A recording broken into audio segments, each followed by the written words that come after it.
SAGES Stories.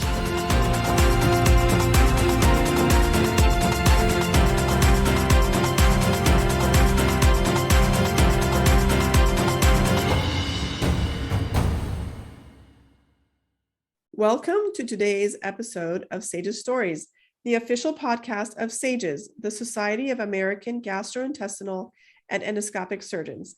Please make sure to hit the like button and subscribe so you can stay up to date with our most recent episode, and enjoy the show. And we're back with episode 21 of SAGES Stories, where we shine the light on some of SAGES' most impactful leaders. I am your co-host, Dr. Shirin Tofai in Los Angeles, California. And I'm Dr. Kevin L. Hayek, coming to you from the best season of the year in Cleveland, Ohio. It's early fall. The leaves are starting to change color. I know that you and I are wrapping up some busy summer travel, and we're both looking forward to a few weeks at home. I think you're exaggerating, Kevin. I'm not sure it's the best season. Maybe the best week or two in Cleveland. I'll take it. Well, let's just say I'm looking forward to the rest of the year, especially that I'll be home a little bit for the holidays. That would be very, very nice. You travel a lot. Don't you go to Nigeria in November? Actually, next week and in November. So I'm going twice this year.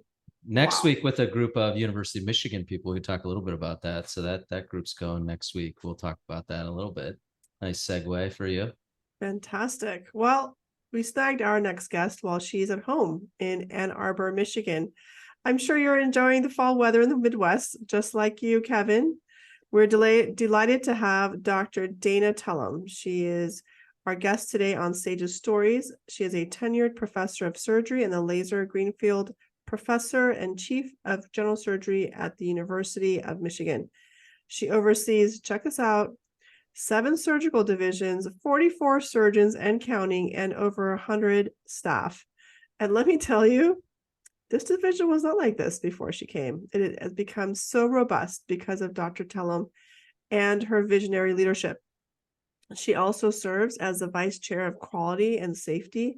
Clinically, her practice is focused on advanced laparoscopy, including foregut, hernia, and bariatrics. She is the principal investigator on R01-funded NIH research that combines implementation science and policy to advance evidence-based practice across multiple hospital collaboratives.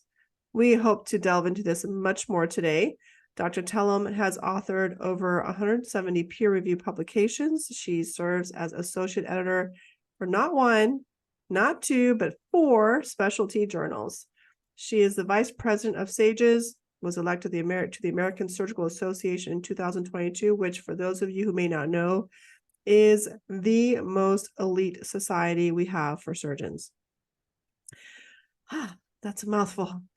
And I must say that's a lot of accomplishment for this one little petite body of Dr. Dana Telem. So welcome to SAGES Stories, Dana.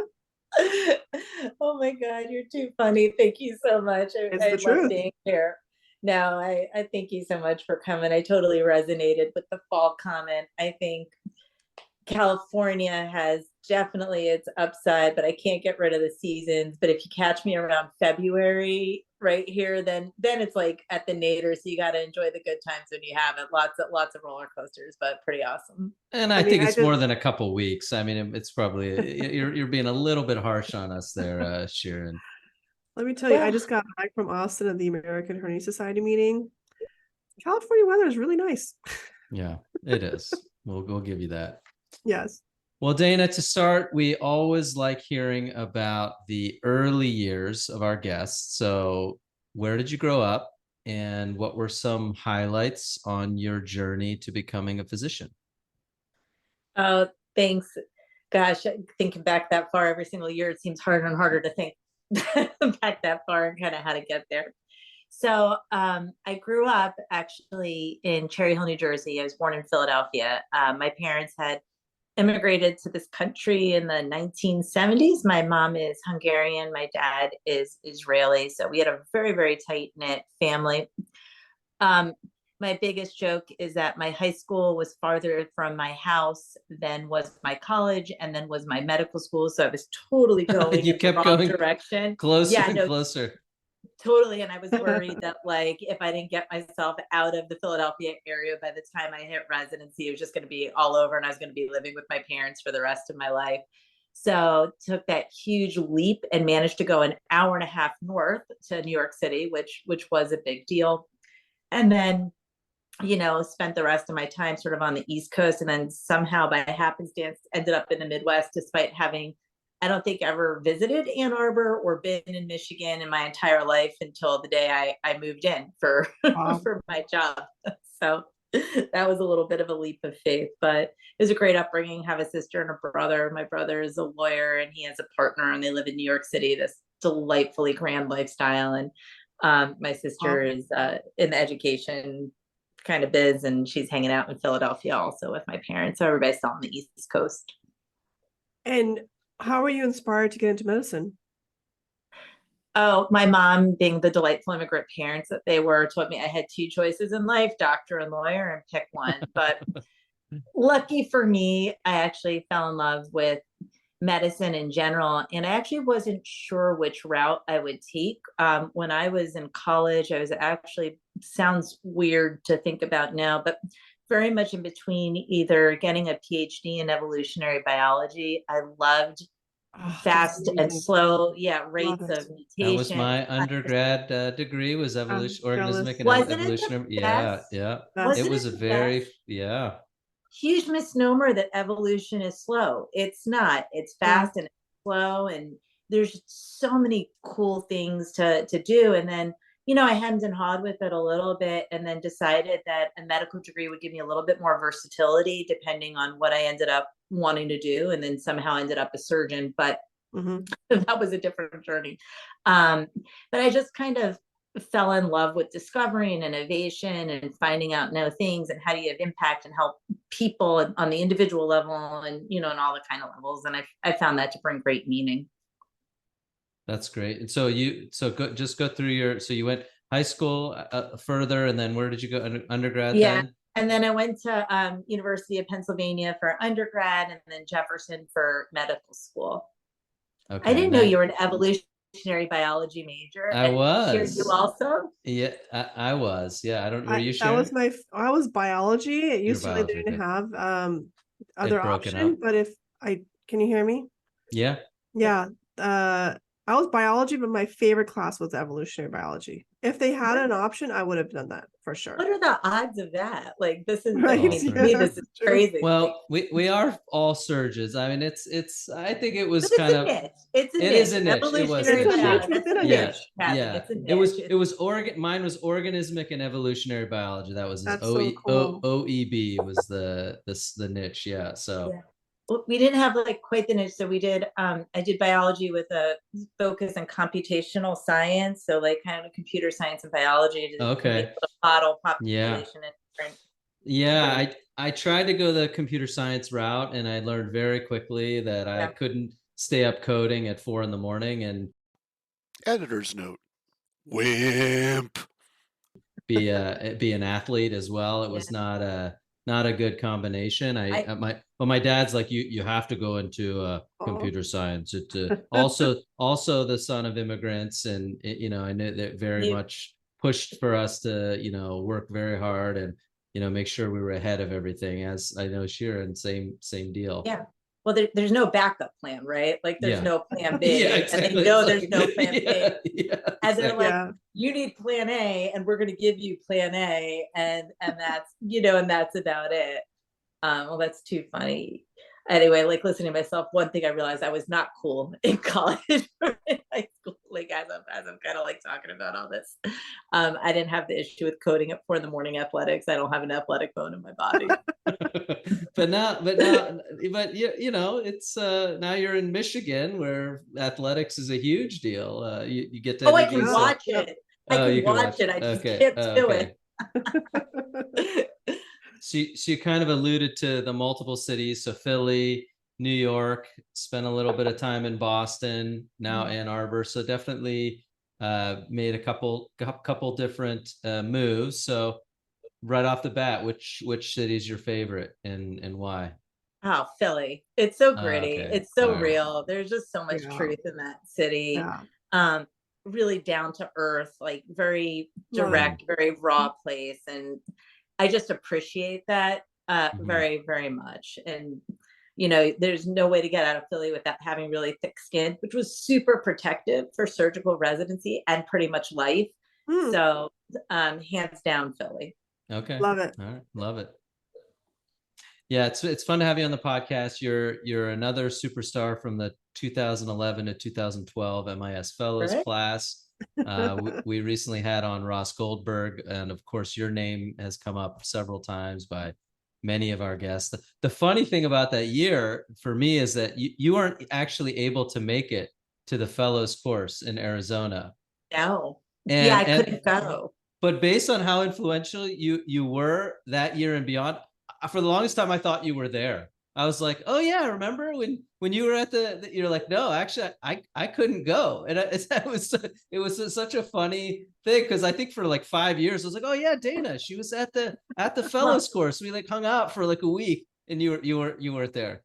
Well, I'm glad you thought I was there because I really wanted to be there. So maybe like your memory can carry my memory. No, there were like all these super strict industry rules in Boston, and Ratner was like, you can't go. And I'm like, boss says I can't go, right? Like, and it was so funny because I had such FOMO, and I felt, you know, it's kind of funny because I say this all the time, like little kids, little problems, big kids, big problems. And you know, that stage in your career, like in residency, where you think every little thing is like the end of the world. And I was like, oh, I couldn't go to the Fellows course. I'm going to have no friends. I'm not going to know anyone in my class. And it seems like this huge, you know, thing at the time. And then later, like, of course I'm going to meet everybody and see them everywhere. Like, this is no big deal. So, which obviously ended up happening, thank goodness. Because I mean, I'm biased, but I think we personally have the best fellowship class of all time. I mean, I think so too. Sorry, I mean, it's, I know I'm a little bit biased as well, but I mean, I just think of some of the people that I constantly see from that year, and it's just been so fun to see them kind of blossom in multiple different fields. And also I mean, we always try to get together whenever we're at these meetings. And so, yeah. So cool. So cool. I don't think people appreciate the camaraderie that happens across the state lines. Yeah. And I mean, even programs, I mean, we're across multiple programs, and, you know, I think there's a fellowship that occurs when you're doing these subspecialty trainings. Yeah. Well, let's kind of hit on that. So your clinical practice. So you obviously spent time at Massachusetts General Hospital in Boston. So through the Harvard system, it's be interested to hear your take on what it was like to be there. So maybe start with that, but then your focus ultimately landed on foregut, bariatrics, and hernia. And after you talk a little bit maybe about your fellowship, maybe I'm going to have you pick another favorite out of those three, which is your favorite, and no hints, Sharon. Okay, well, there's only one right answer. Just let her answer the question for once, okay? So fellowship is awesome, right? Like, you're a fellow, your job is to operate all day, all the time, and do the coolest cases and just learn and really just kind of be immersed for a year. And I think I appreciated it while it was happening, which is kind of unique because usually like residency, I totally appreciate in retrospect, but maybe didn't appreciate every single day. But fellowship was like one of those times that I was just like, every single day was amazing because you got to learn from all these different people and really refine and kind of nuance your skill. And it's funny because I never thought I would be a bariatric surgeon. I always thought I would do bariatrics to say facile on the foregut because I knew going out, nobody kind of rolls out a red carpet for you. It's like, here's a foregut practice, right? There's not that many cases, thoracics involved, everybody's involved. But I didn't want to let that skill set kind of denigrate. But then over time, I really started enjoying that and seeing the impact it had on patients. I do everything. And to be honest with you guys, I consider myself a general surgeon. Like, whatever comes into my door, I will see and I will treat. And I love taking care of people. And the weirder the problem and the stranger the problem, and the more operations that they've had and the more kind of things that were done, I'm really happy to take it. So I don't have one specific love anymore, but I think sadly I've fallen a little bit in love with revisional surgery, whether it's hernia or bariatrics, because to me, that's kind of where you meet people at their worst, and you kind of didn't cause the problem. They didn't they're just in a bad place, and you can do sort of, or try to help them do the most good, to get out of the problem that they had. So it's funny. I think people, as they move along in their career, try to do the less complex stuff. And I think I find myself enjoying kind of the more complex stuff as time goes on. There's probably kind of a bell curve there. You might be in that period when you're, you want to do it. And then, I do think eventually there's kind of this tail off time when we start getting a little tired and maybe don't want to do the big revision anymore, but you're probably in that sweet spot right now. Yeah. In about 5 years, I'll be a lipoma surgeon to the stars. Yeah, exactly. Yeah, Hey, exactly. don't knock it till you tried it. I'm not knocking it. I'm like, in about 5-6 years after another couple cases like I've had this week, I'm going to be like, lipomas are looking amazing. Celebrities get lipomas too, Everybody does. Absolutely. It's a disease. It's important. They deserve the same attention. It's very important. It is. Oh man. Saving lives. Yeah. Saving lives. Okay, so your first job at a fellowship was in New York, Stony Brook. Yeah. Right? So my first job was awesome. It was a super high risk, high reward situation. I was coming out of fellowship, and Kevin, you remember this. It was in 2012, which was the year of the ACA. And there were no jobs, literally, there were no jobs, because people didn't really know how to budget and forecast, sort of based on the new economic reality and what was this new kind of health system going to look like. And there was just nothing. And in addition to nothing, I was super geographically restricted to certain areas, just for personal and other reasons. And at that time, it was like all the stars aligned. Rory Pryor took on a role at Stony Brook in a program that had no bariatrics, no MIS. And she's like, come build this with me. And I'm like, oh my God, this is scary and amazing. And I did. And it ended up being kind of the most high risk, high reward situation. And I really learned a ton from that job, just in sort of pragmatic realities of what does it mean to build a practice? What does it mean to scale a practice? What does it mean to, have patient volume? How do you start a research program with zero resources and zero data? How do you teach residents who've never seen anything outside of a lab chole to get complex? How do you start a fellowship program, right? And so that was a super formative first couple of years of my life. And it was really hard, but it was super rewarding, because I feel like I got 15 years of education in 4. It's amazing. You were only there 4 years, huh? Yeah, it seems 2012 to 2016.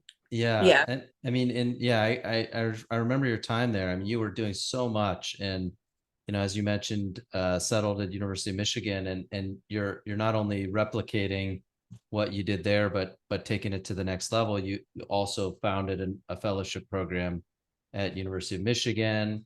You've been there since 2016.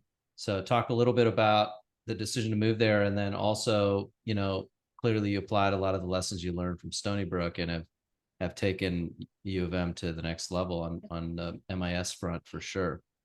Yeah, my favorite joke right now. Well, now Des is here, but every time we were interviewing last year, I'm like, we are the #1 fellowship who's never trained a fellow, because it was true, because we hadn't trained a fellow, but we were interviewed. And if you didn't laugh at my joke on the interview trail, I knew it wasn't going to work out for all of us. I'm like, come on, if you can't laugh at that, you have no sense of humor. So how many people laughed and didn't laugh at that joke? What was the percentage? It was 70% laughed, about another 10. That sounds about right. Kind of looked at me like I was super awkward, and then another 10 just gave me side eye, and I was like, whatever. Residents, listen up, okay? There are other ways we weed out your applications. It's not just the ABSITE scores. when you tell terrible dad and mom jokes, courtesy laugh. That's just a courtesy. Just throw us a bone here. I mean, we know that it's not supposed to be on a stand-up here, I know. But my favorite resident, I can't say favorite, but my favorite resident is now Dana's fellow. Oh my God, he's amazing. He's nice. And he, ironically, coming full circle, was a medical student at Mount Sinai. I didn't know him then, but when I was a resident there, he's like a life goals human being. He is just literally he's a wonderful human. Yeah, he's arguably one of the best candidates that year. Yeah, well, and that was our first year of fellowship, so I didn't know what was going to happen. Yeah, and that was our first choice, and it ended up happening. I So hope he's he's very, I very think he is. happy, but it just kind of shows you, just because it's a young program doesn't mean that it's necessarily a bad program. Also, the reverse is true. There are some programs that are very old and historic that, may not be the best fit for certain people. I'll tell you, at our hospital, Cedars-Sinai, we have an amazing orthopedic program. We didn't have a residency. We should have had it, but our volume was more than UCLA and USC combined. We just never had it. And then they decided to do a residency. And let me tell you, starting from the day one of class one, it became among the top residencies in the nation and the top one in Los Angeles immediately. Yeah. I mean, I think there's something to really sitting down and being thoughtful and intentional and asking yourself the question of what does an MIS fellowship in 2023 and beyond look like, right? Yeah. Because when many of our fellowships were designed, MIS was just a technique, right? And now, as you see things evolve and the council involved and everything evolves, it seems like it's a bariatrics program, it's a hernia program, Yes. it's an endoscopy program. You have certification in this and you have certification in that. And so really taking all of these new headwinds into consideration, taking a lot of the subspecialization into consideration and really sitting down and asking, what does a graduate today need to go out to be competitive on a job market, independent of whether or not they want to do academics or community-based? What are those skill sets, soft skills and hard skills that, they need? It was a really fun exercise to think about. And and I think that's honestly sometimes what makes you a little bit competitive, even if you're new. People trust that will get you successful. So there's some street credit, I think, involved. But more importantly, it's what you have to offer and the intentionality. And, we were clear sort of with our purpose. And I think that was a draw, too. We know what we can do, what we can't do, and what we think people need as they're coming out. So this is the first year then. This is the, that's great. Congratulations. That's great. And what was your draw to move to Michigan for your current job? Oh yeah, I forgot about that question because we got started talking about Des and I was all excited because he's so wonderful. So, everything was going great at Stony Brook. I loved Rory. I was like super happy. And when I got there, I knew that I really loved academics, and I loved academics in a way, not because I loved publishing papers, but because I wanted to have impacts and I wanted to improve sort of at scale patient care and quality of care that we provide for patients and kind of what we do. And when I got to Stony Brook, I think I was telling you, we had like no data and no analyst and nothing. And so my research career actually started through SAGES with a career development grant. And that's why, I've always loved this organization. I'm always indebted to this organization, but I am an academic surgeon today because of the organization and because they believed in me and gave me resources when I had none. Love it. And that's why, no, it's the absolute truth. And that's why I will always give any minute of time I have back and help foster other people who want to do the same through the organization, because I honestly would not be where I'm at if it wasn't for the support of the society. So super grateful. And so anyway, I had to figure out what to do. And I was researching and I found out about this data set called Sparks, which was a state of New York administrative data. And then I found out it was free. And then, so that solved that problem, that I could get it for free because I was at a state institute, but I had no partnership and I had no analyst. So I went to the New York Department of Health and somehow sweet talked 2 MPHs there and this guy Foster Gesson, who is the MD, like one of the doctors in the New York State Department of Health, to believe in our mission. And they did my first analytics and they did my first thing. So I always show this like paper. It's not one of my best papers and it was in surgical endoscopy, but to me, it was the most impactful paper because it was a collaboration with us and the New York State Department of Health. And it was like the anchor that launched the career. So now I have this data set and I have support from the state and we kind of get an analyst and I kind of build this research and we're like all fire ahead. We went from publishing 0 papers. We were like publishing 30 papers a year and everything's going and going. And so by every single metric, we're like killing it in academic surgery. But like I step back and I'm like, well, what am I doing? I'm putting out papers, but what are they doing? And I'm leading a group.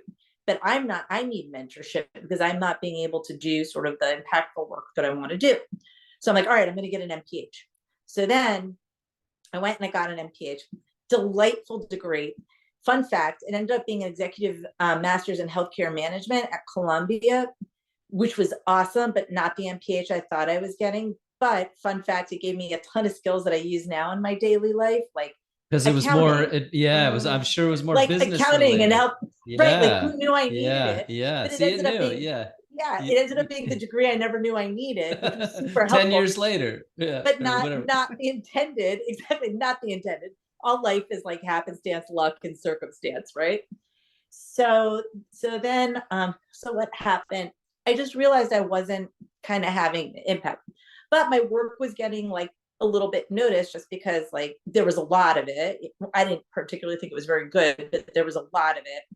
And I got connected to Justin Dimmick. I guess he started noticing some of my work, and being an MIS surgeon himself, him and I started talking. And one day I was talking to him and he's like, what are your goals? And I'm like, I want to be an impactful surgeon scientist. And we talked about it, and it was clear that I had wonderful mentorship, but not the right mentorship to do that.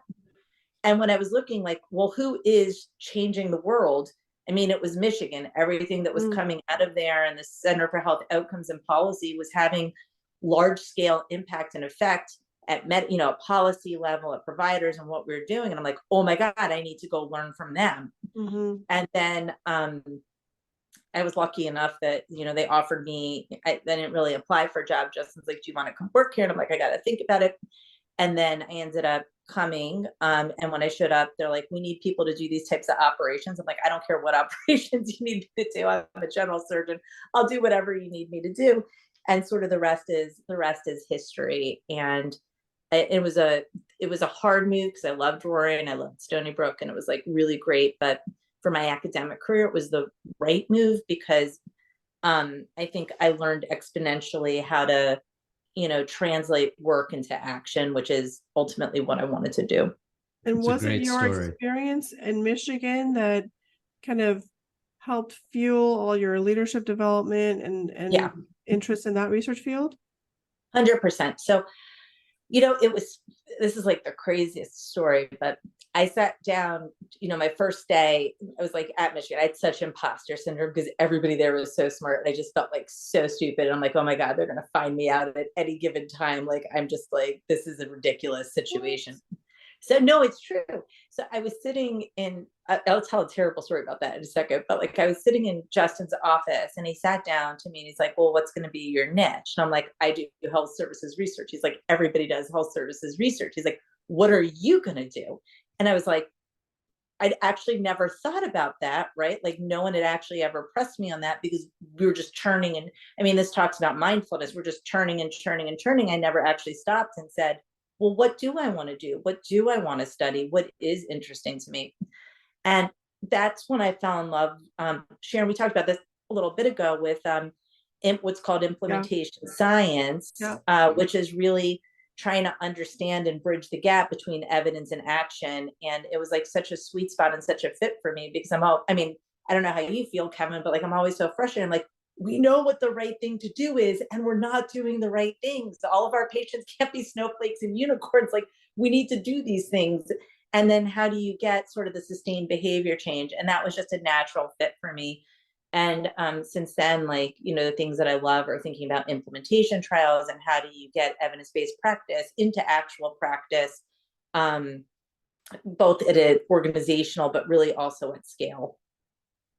Yeah, that's been really impressive to look through as your journey has continued, and certainly you've put out a lot of research in it, but it's also clear that it's a big part of your day-to-day, that you integrate what you've learned into this busy clinical and personal life, and you stay on top of the developmental side of your trainees and your junior faculty. So how do you do that? How do you do both the paper side of it and the manuscript side, but also make sure that you're integrating it into your the developmental side of your team? Yeah, I think the key word there is synergy. Everything you do needs to like stem from what you love. So I get frustrated in clinical practice because I don't know something. So then I study it so that I know what to do. Then I want to know not only how I should do it, but how other people should do it. And then you build teams. One human being, I think in surgery, sometimes we get locked into this. I'm the captain of the ship. Everybody rises and falls, around me. But that's not true, right? We're part of a team and we have to trust our team to kind of work at the top of their level. Wait, that's not true. No.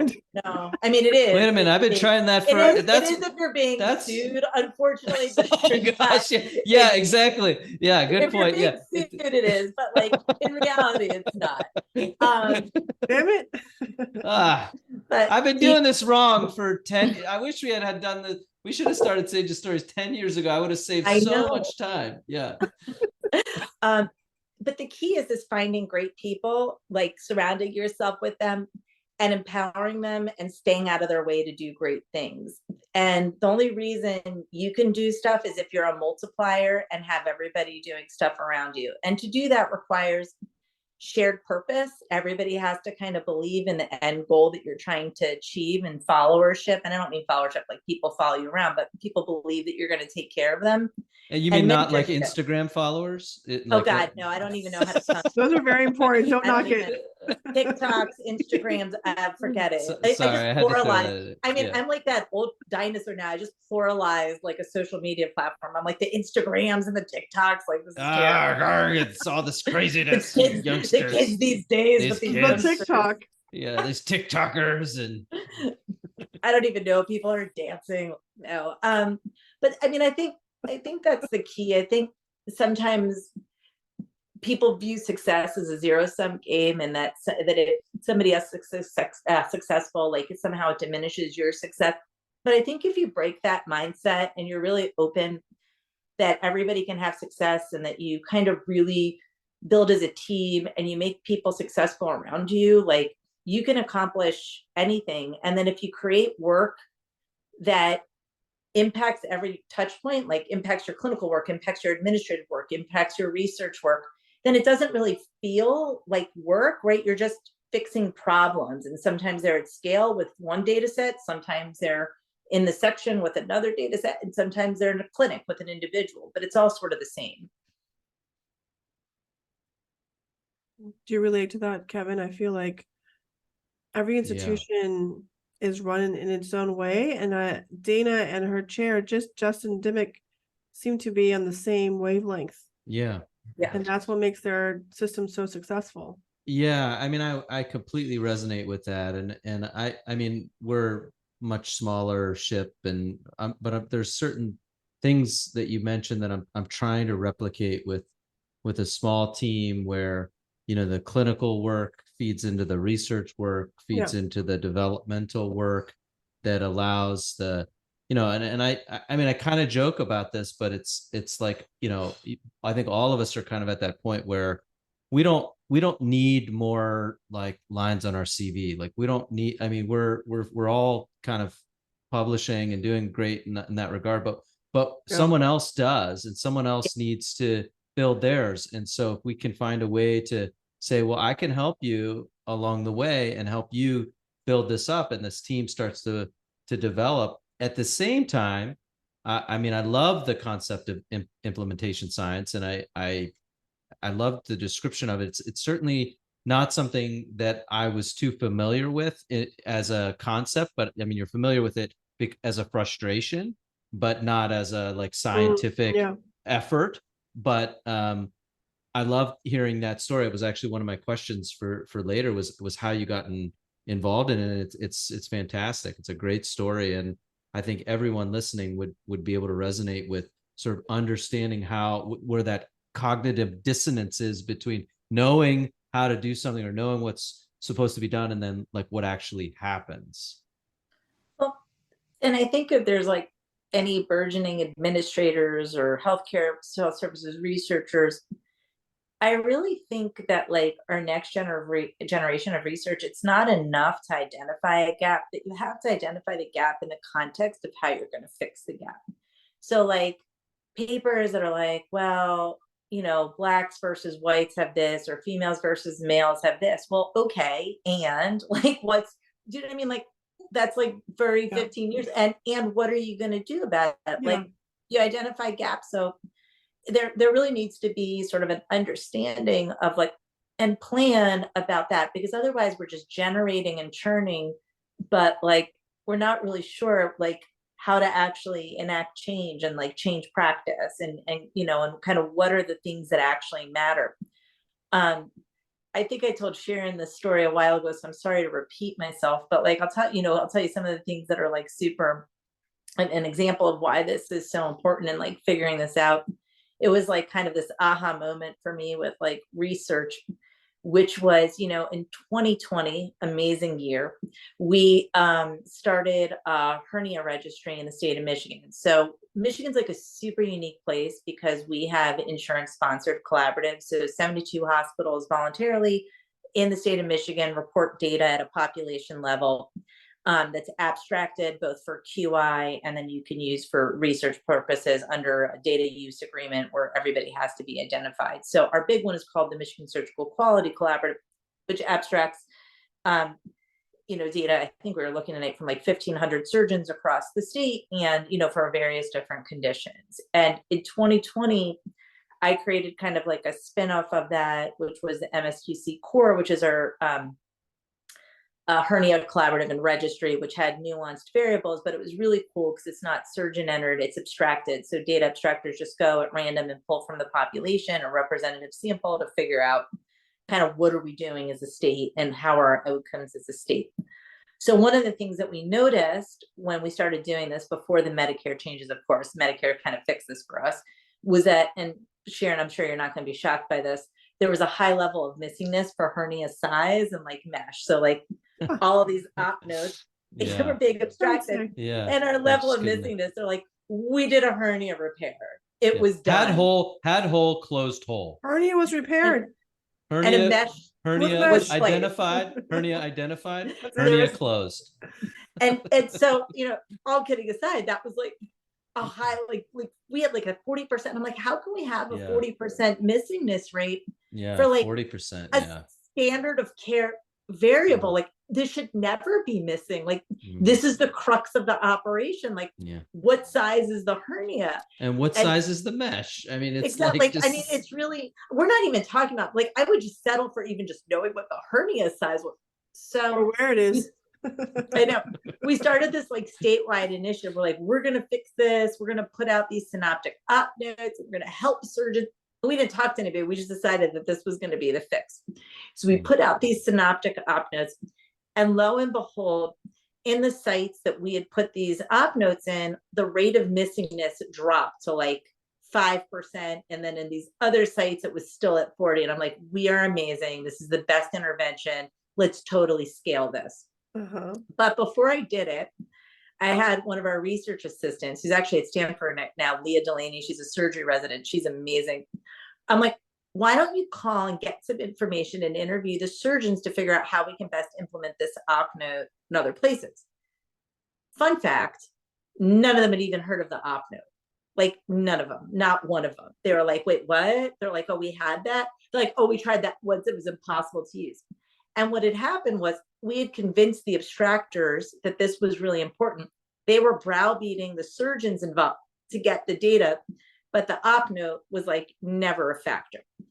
And so the reason I tell this story is because, it's an example of something we worked. We almost scaled a relatively inexpensive, intervention, thinking we were going to fix a problem, but that wasn't the actual solution. And that was a super long-winded way of saying, like, we have to understand when things work, why they work, and how to put things into place and make them work, and then make sure they're working because of the way you think they're working, because otherwise we're just wasting a ton of money, on a ton of things and like not understanding kind of the impact that they're having. So I learned from my failure. I mean, it's so silly. I made a template and all these other doctors are using my template, but I know that it's they're not doing anything that they actually wrote in the template. I guarantee you they're not. It says, oh, discussion was had about, no, I don't think they did any of that, but it's just a nice template that they use. Yeah. It looks exactly the best like part, I gave them a template and then we're doing the template, but then they weren't writing an op note and then they weren't getting paid because they weren't billing. Like, this is a whole situation. Yeah. But anyway, learned a lot. Learned a lot. Okay, I'm going to change focus a little bit. Within your leadership development, I really, really enjoy that you also look at gender equity. You've done such a great job addressing gender gaps in surgery, specifically in leadership. You wrote a great book. I love your book, your DEI book. Oh yeah, that was awesome. That was fun with That was Colin. Yeah, That's a really good book. thanks for you can- contributing. Yeah, my chapter was written from the heart. I thank you for allowing me to do that. You know what? Yeah, no, you're perfect for that. I'm I'm especially thankful that you've taken on the gap issue in hernia care. We've discussed this in a prior episode of my podcast, Hernia Talk Live. Maybe you can kind of give a little tidbit about this gender gap issue, why it's an important part of specifically surgical leadership.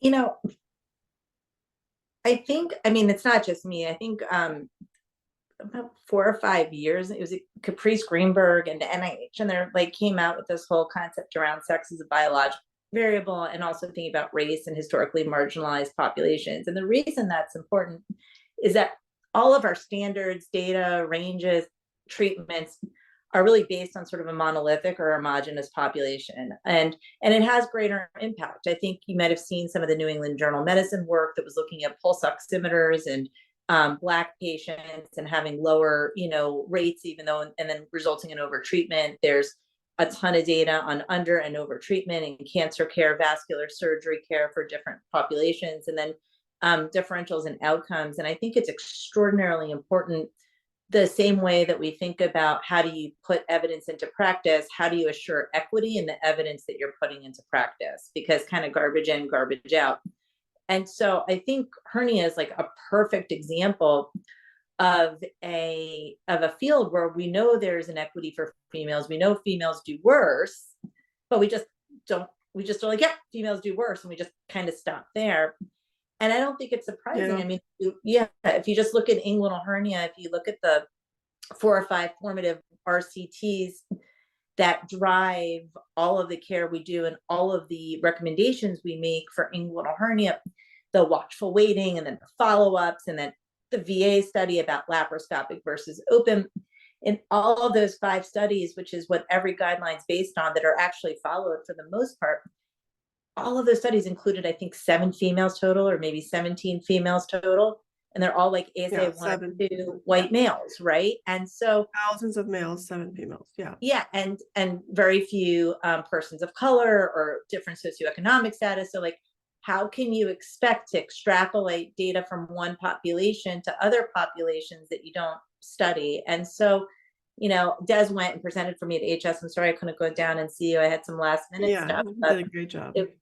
But it was like all about kind of what are the trends and funding and what are the next generation stuff. And, I gave him 3 key points, right? Evidence with a lens on equity, evidence with like a lens on implementation and kind of how, it's put through.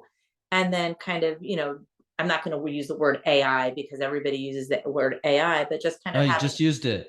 Yeah, twice. Exactly. I know, but I'm not even going to use it. But like, say IA, like, just change it up. Just say I know. IA. But having better sort of predictive models. And to that point, it's funny, we have this incredible researcher, Akbar Walji at Michigan, and he's probably at the forefront of understanding natural language processing and risk management. I think he's gotten like, between career development awards and NIH awards, I think he's gotten somewhere near like $10 to $15 billion.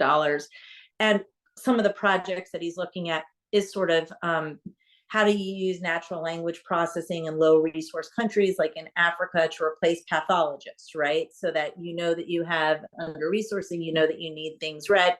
How can you like overcome essentially resource constraints using NLP when you can? And he said that they've made 1 million interventions and 0 have been implemented and used, despite some of the, being kind of really good. And I was just thinking about this in the context of a conversation that we were having the other day. Yeah. That's a huge area of interest right now. As Sharon mentioned, I go relatively frequently to Africa, and that's one of the things that I'm going for in this next week is actually with the University of Michigan group and Grace Yeah, I want to Kim's. hear about that. Who are Yeah, you going so with? we're I had going to no idea. Nigeria with All Safe, the All Safe group. So a lot Oh, of year. with Grace Kim. Yeah, Oh, yep. that's So amazing. Wow. yeah, so a lot of this is based on kind of low cost, the simulation, virtual based, and then we are also trying to eventually incorporate AI so that we can have also kind of pattern recognition abilities for, you know, avoidance of injuries, avoidance of things, you know, that we know once we get more and more data, we can help people. It's not that it will replace humans, but certainly can augment their abilities. So very interesting. And yeah, a lot of this work's coming out of Michigan. As always, you're sort of at the forefront, as you mentioned earlier. So I want to know, you know, I went through all your accomplishments. We're just, because there's so much we want to hear about what you do, but given everything you're doing, how do you manage your time?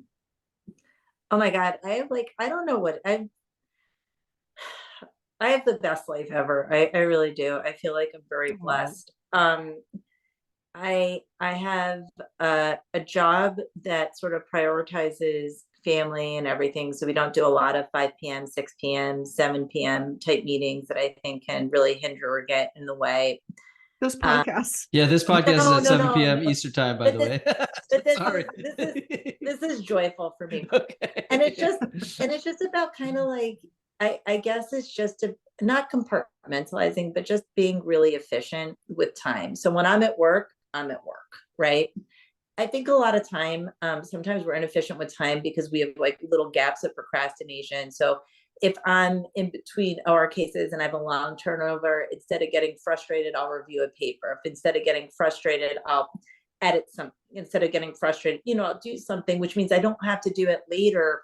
Do you know what I mean? On my off time.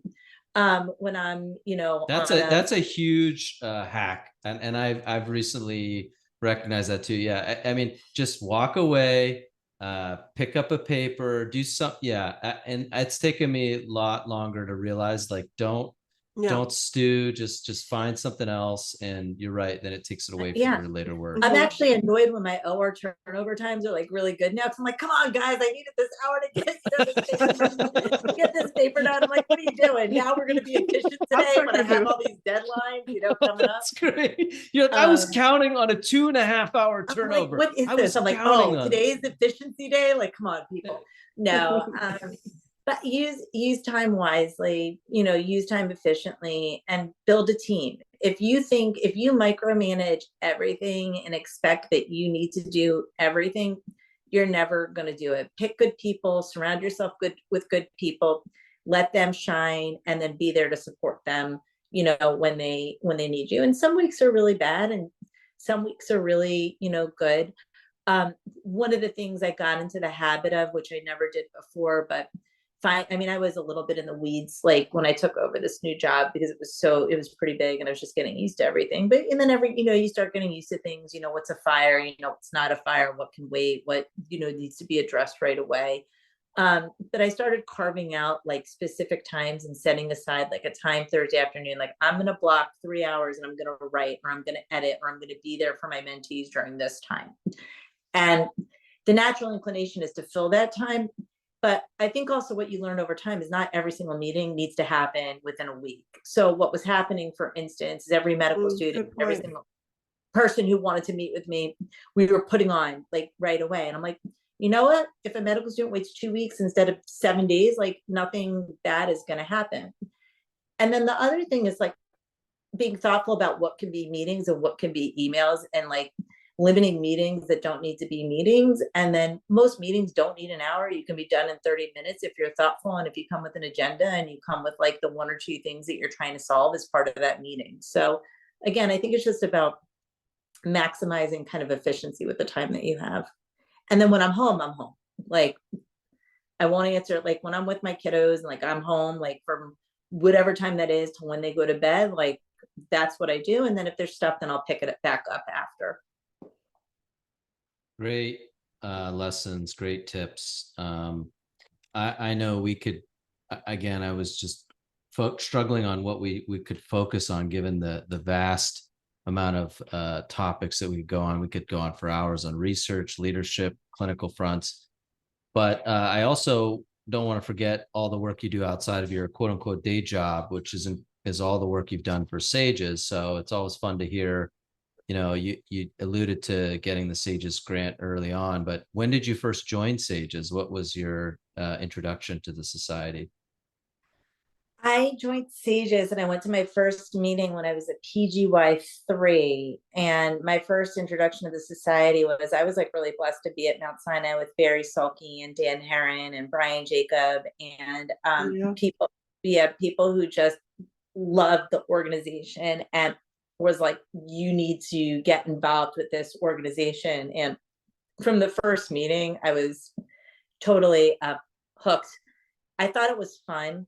And the one thing about me is like, I thrive in areas and cultures that are fun. Like if you plucked me and put me into like a really bad culture, I would never produce as much because I would get very introverted and kind of like taken to myself. And so SAGES it was fun. It was innovative. They seemed really set on development of others. They seemed really set on sort of really cool missions and values around innovation and excitement. And I just thought it was like a really great time. And so that was my first introduction was when I was a third year resident, and then I joined and I've never looked back. Yeah, I mean, I think you have never looked back as a understatement. You are clearly a leader and are part of some of the internal discussions about where the society wants to go in the future. And maybe be helpful to kind of give a snapshot to our listeners of, what SAGES leadership and groups are working on for the upcoming few years. I think this is, like all things, a really exciting time for the organization. I think a lot of organizations, a lot of health systems right now following the pandemic, with a lot of the headwinds from interest rates and financial and sort of all the different things, are having an opportunity to really kind of think about sort of their strategic initiatives and priorities. I always look at periods of sort of, I won't call it stress, but like periods of change or unrest like we're in now as huge opportunities to evolve as the evolutionary biologist in me and think and recenter and refocus on, what does it mean? I think at the core, yeah, this is becoming full circle. This It is. evolutionary, all these biology. dorks, these organismic and evolutionary circle. biology dorks at the, like The nerdiest thing ever, and also the best thing ever. It's also the best thing ever, yeah. And so last year we did, when John was president, we did a strategic retreat, and it was all about sort of reverse innovation, like what can you give up to go forward, and kind of this concept around sort of less is more. And I think what's true of the organization is it will always hold true to the core values of innovation and patience, right? I think at the center and at the core of the organization are the care that we take of our patients and the mentorship and sponsorship and care that we take of one another. And how do we continue to innovate in a world when we don't even know sometimes what it means to be an MIS surgeon, right? Like we kind of alluded to that in the fellowship, like what does that even mean?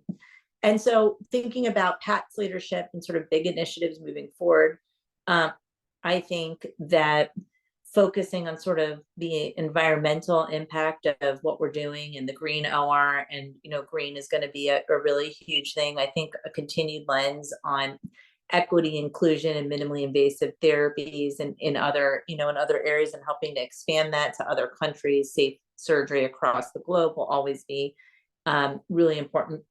Research efforts. How do we align with industry? How do we align with payers? How do we align with government around providing, equitable resources to help them attain the research they need to do, understanding this lens and equity, as well as conducting our own, opportunities around how do we kind of create and disseminate best practice. And I keep using the word equity, but I do think that we will always continue our lens and our focus on sort of diversity, equity, inclusion, and what does it mean to kind of foster that both within our organization and across. One of my proudest things and the thing I think when I reflect on all the things that I've done in SAGES and for SAGES, the one that has the most meaning for me was sort of the We Are Sages committee. And that was sort of the brainchild of Dan Jones. And he started it during his presidency. And he tasked me, and at that time I picked Jason Kuhn and Hope Jackson, who's now my partner at Michigan, to sit down and think about our climate as an organization, what's going well and what's not going well. And I think we were the first organization, to send out a climate survey, to kind of look under the hood, to look at our dirty laundry, to see those areas and opportunities where we can improve. And I've been so proud to watch that, continue to flourish now as the DLPD committee, and now into this fundamentals of leadership development that Jenny Shao has created and she's running. And I really think, what's kind of like avant-garde now was a little bit early, when we started doing it, but watching that evolve has been just super meaningful. Yeah, thank you for all of that.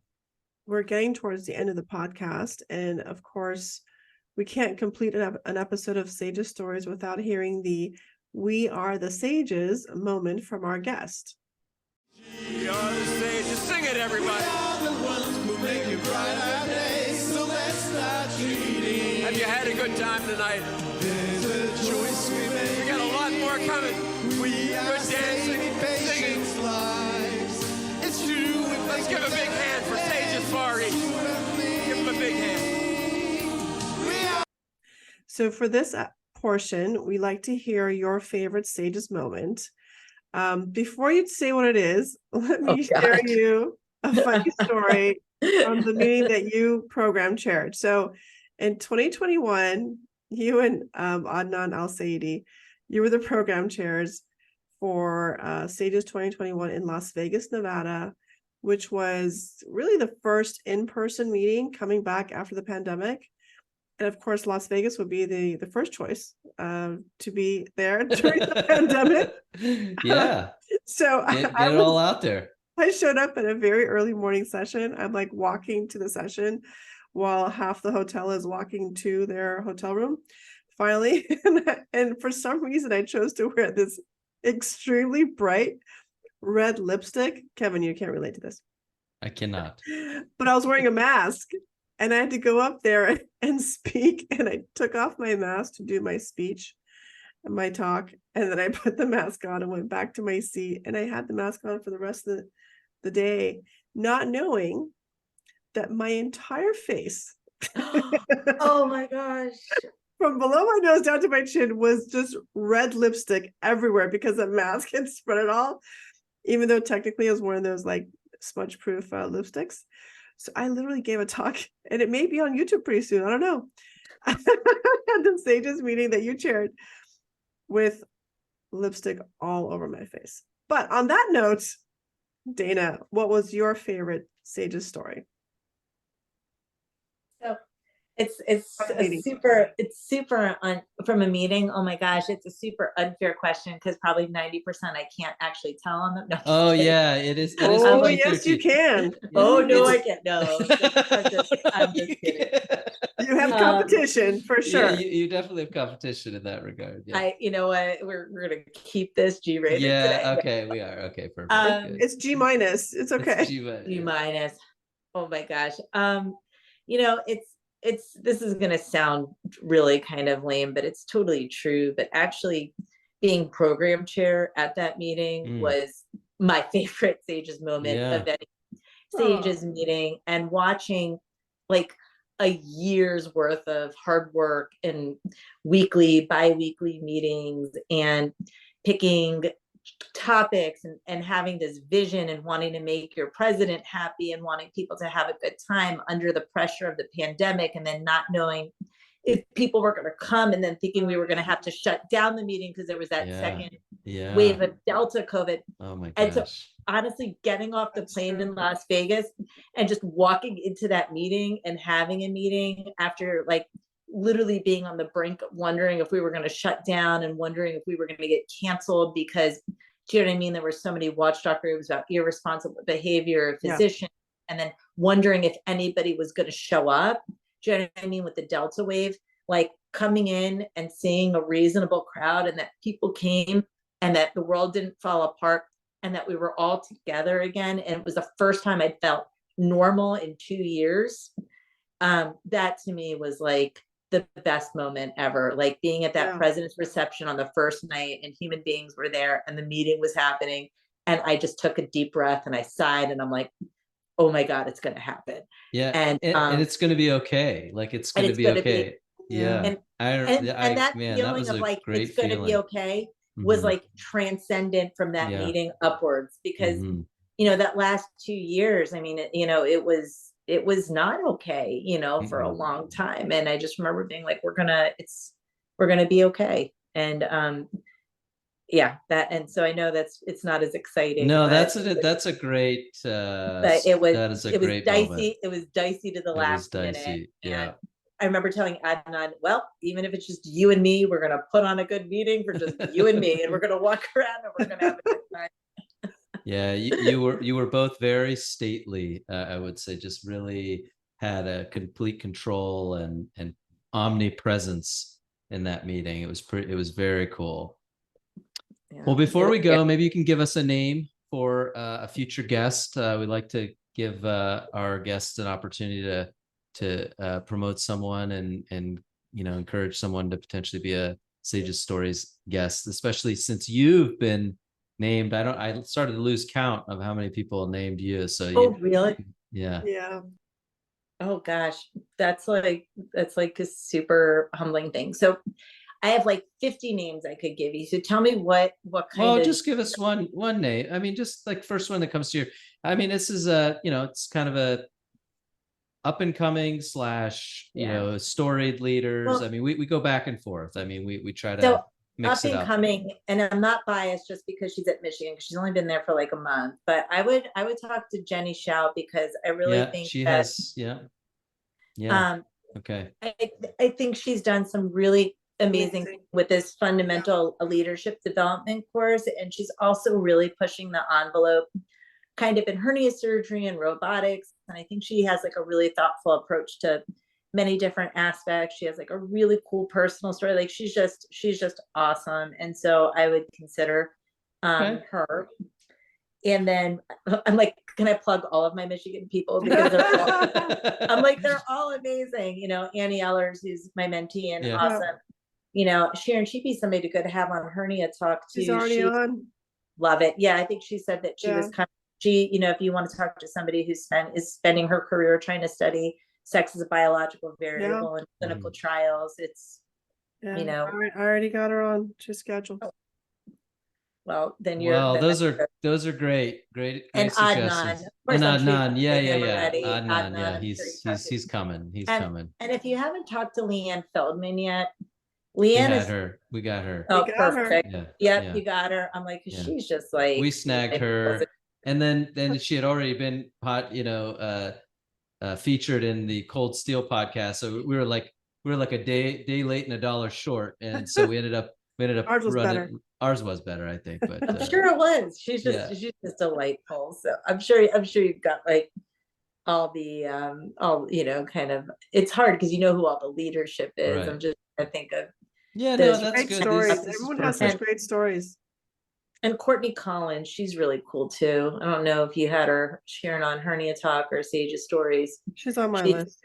Yeah, she's great. She did a great job at the American Hernia Society meeting this year. Yeah, she applied for an ACS grant and she got it, and she's going to come visit our research shop.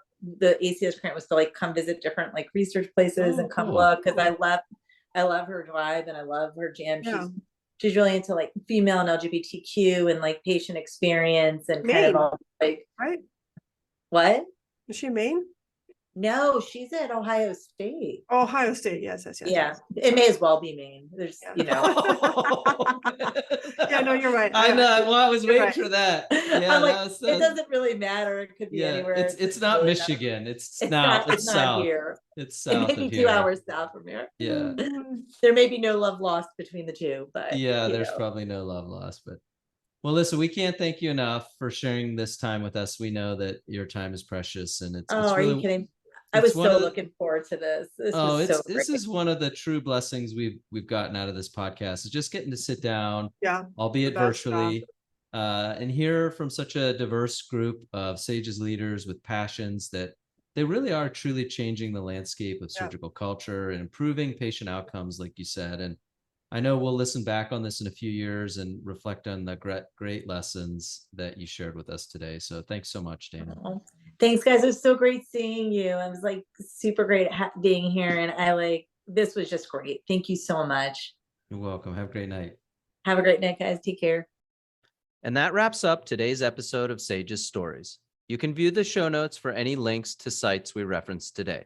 Visit sages.org for membership information and for the most recent news from our society. Follow us on Twitter at @sages_updates. Make sure you hit the like button and subscribe so you don't miss any future episodes. See you again next time, and remember, you can't spell minimally invasive surgery without SAGES.